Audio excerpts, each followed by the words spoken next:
मलाई डोर्याउनु भयो। मेरो बाबाले मलाई अँगाल्नु भयो। बाबाले मलाई समाउनु भयो। म लड्न खोज्यो, मलाई उठाउनु भयो। मलाई धेरै गाह्रो भयो। उक्लिनु सकेन त्यो पाहाडमा, मलाई धेरै गाह्रो भयो। मेरो बाबाले समाउनु भयो। म धेरै रोयो, धेरै रोयो। म बाबाले समाउनु भयो मलाई, बाबाले उठाउनु भयो। त्यो डरलाग्दो भिडमा बाबाले उठाउनु भयो, समाउनु भयो, मलाई उचाल्नु भयो, मलाई लानु भयो, मलाई लानु भयो। बाबाले मलाई लानु भयो। पहिलाबाट मेरो बाबाले छोरी तिमीलाई म पहिला तिम्रो बाबाको ठाउँ देखाउँछु भन्नुभयो। मेरो बाबाको ठाउँ देखाउनु भयो। मेरो बाबाको ठाउँ देखाउनु भयो। मेरो बाबाले धेरै सुन्दर थियो, धेरै राम्रो थियो, धेरै राम्रो घर बनाउनु भएको थियो, मन्दिर थियो। त्यो भित्र धेरै सुन्दर ठाउँहरू थियो, धेरै कुर्सीहरू थियो, धेरै स्वर्ग बस्ने ठाउँ यो हो भनेर देखाउनु भएको थियो। मेरो बाबाको घर भनेर मलाई देखाउनु भयो। धेरै धेरै राम्रो थियो मेरो बाबाको घर, मन्दिर थियो, पवित्र थियो। मेरो बाबाको घर देखाउनु भयो। म धेरै खुसी लाग्यो अनि दुःखी पनि लागेको मलाई। मैले सोध्यो, बाबा मलाई यो ठाउँमा बाबाको घर देख्दा मलाई खुसी लाग्यो भन्यो। एउटा कुरा मलाई दुःखी लाग्यो।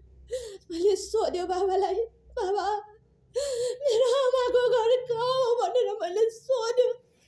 बाबाको लागि बनाउनु भयो बाबा, मेरो आमालाई गए भनेर मैले सोध्यो। मेरो आमाको लागि मैले सोध्यो, करायो, चिच्यायो। मलाई देखाउनु भएन, मलाई देखाउनु भएन। म धेरै जिद्दी गर्यो, म धेरै करायो। अनि बाबाले भन्नुभयो, छोरी तिम्रो आमाको लागि बनाउँदैछ, धेरै टाइम लाग्छ, बनाउँदैछ। बाबाले भन्नुभयो मेरो आमालाई बनाउनु, छिट्टै बनाउनु भनेर म करायो, रोएँ।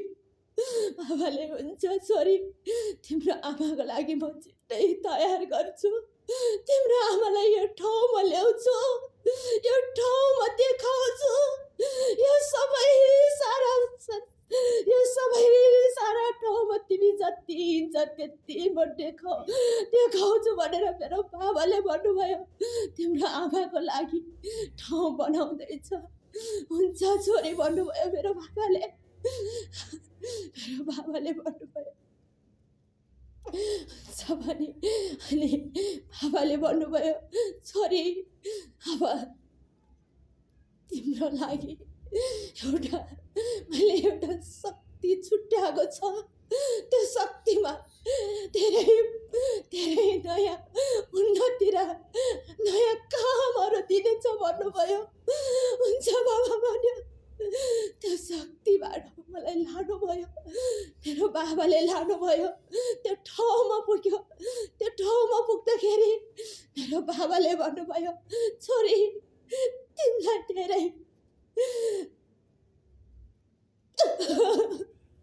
धेरै त्यो दुःख गर्ने, दुःख दिने शत्रुले पनि प्रेम गर्न सक्छ भनेर बाबाले भन्नुभयो। शत्रुले प्रेम गर्छ छोरी तिमीलाई, शत्रुले माया गर्छ, शत्रुले जीवन दिन्छ भन्नुभयो मेरो बाबाले। त्यस्तो शक्ति दिन्छ छोरी तिमीलाई, तिम्रो नबनेको कामहरू गर्नलाई, तिमीले नसोचेको कुराहरू सफल पार्छु, सफल बनाउँछु, तिमीले सोचेको कामहरूलाई पुरा गर्छु छोरी भनेर मेरो बाबाले शिरदेखि पाउसम्म शक्ति खन्याउनु भयो। बाबाले दिनुभयो।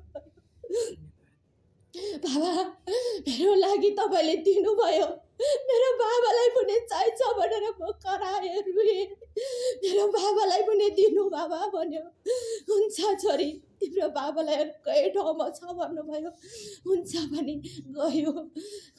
त्यहाँबाट धेरै टाढा थियो, धेरै टाढा।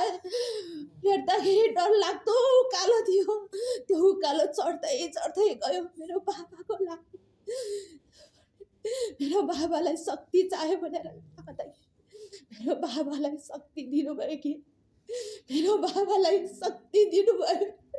शिरमा, पाउमा, हातमा, पल्टोमा राखेर मेरो बाबालाई पठाउनु भयो। छोरी, यो शक्ति धेरै शक्तिशाली छ। कतै नझार्नु, कतै नपकाउनु। तिम्रो बाबालाई लगेर शिरमा राखिदिनु, पल्टोमा राख्नु, हातमा राख्नु भन्नुभयो मेरो बाबाले। हुन्छ बाबा भनी बाबाले भन्नुभयो। हालेलुया बाबा। बाबा, मेरो मण्डलीमा पनि चाहिन्छ बाबा भन्यो। मलाई करायो मेरो बाबाले। तैँले धेरै भारी बोकेर आयो छोरी भन्यो। धेरै भारी बोक्यो भन्यो। बाबा, मेरो मण्डलीलाई चाहिन्छ शक्ति भनेर म रोएँ। हुन्छ छोरी भन्यो। बाबाले भन्नुभयो, यो ठाउँमा लानुभयो, मण्डलीको लागि शक्ति लिनलाई भनेर लानुभयो। त्यो ठाउँबाट बाबाले मण्डलीको लागि शक्ति दिनुभयो। कहिले नबनेको काम पुरा हुन्छ, कहिले नसोचेको कुरा पुरा हुन्छ।